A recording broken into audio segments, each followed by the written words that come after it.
Five Nights at Freddy's review. PG-13 movie based on popular video game emphasizes character over horror. In the new film version of the popular video game Five Nights at Freddy's, it is the Jim Henson Creature Shop and its talented puppeteers and character actors who are the real stars of this Blumhouse take on the game that the under 25 male set particularly warmed up to since its debut in 2014. Whether they will be happy with this carefully constructed but safe PG-13 movie that sacrifices hardcore horror for character development and that at times just drags along, time will tell. In case you aren't familiar with the game franchise created by Scott Cawthon, Five Nights at Freddy's is a phenomenon in the sector, having hatched 9 different games to date, several spin-offs, a novel trilogy and an anthology series, all for the love of Freddy Fazbear, Bonnie, Chica and Foxy the Pirate, 70-foot tall animatronic creatures who are capable of violence or love depending who is in the room with them. The PG-13 rating keeps the film from going into Chucky territory, still the crown jewel of the killer puppet subgenre, or even as far as M3GN, the doll that turned to gold for Universal, which is releasing this one too.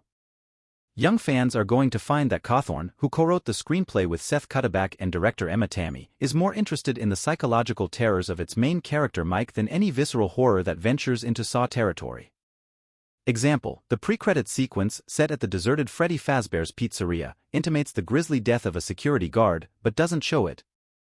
The center of the story is Mike, Josh Hutcherson, a down-on-his-luck guy who has custody of his much younger sister Abby, a very engaging Piper Ruzio, but has never gotten over feeling responsible for the still unsolved kidnapping of his younger brother Garrett, Lucas Grant in flashbacks. The incident haunts Mike's dreams and even costs him a job. Desperate for work in order to keep mean Aunt Jane, a one-note Mary Stuart Masterson, from snatching Abby away from him, he reluctantly agrees to a dead-end night security job at the long-abandoned, game-laden pizzeria where, as we come to learn, some very bad stuff happened to young kids before its shutdown. Is it haunted? Possibly. Enter police officer Vanessa Shelley, Elizabeth Lale, who fills in Mike on the history of the joint, but seems to know a little too much.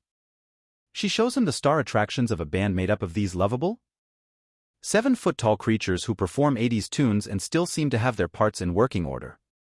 When Aunt Jane signs onto a devious scheme hatched by Abby's babysitter Maxine, Cat Connor Sterling, and her no-good BF to go in and trash the place in order to get Mike fired, the band of animatronic brothers show what they are capable of. Even if Tammy keeps the gore to a minimum, a decapitation is only suggested in dark shadow. Abby, however, bonds with the creatures, complicating matters. Much of this is predictable and I figured out exactly where it is going early on, but the execution is first-rate even if the story itself is far less fun than actually playing the game. Shout out to Puppet Wrangler supervisor Robert Bennett and the actors behind Freddy, Kevin Foster, Chica, Jess Weiss, and Bonnie, Jade Kindermartin, for giving it the old college try. But the true frights aren't there, despite the ambience suggesting they are coming. Hutcherson does his best but comes off as humorless and dour. Lale has her moments, and horror veteran Matthew Lillard turns up early on as the guy who gets Mike the Freddy Fazbear gig.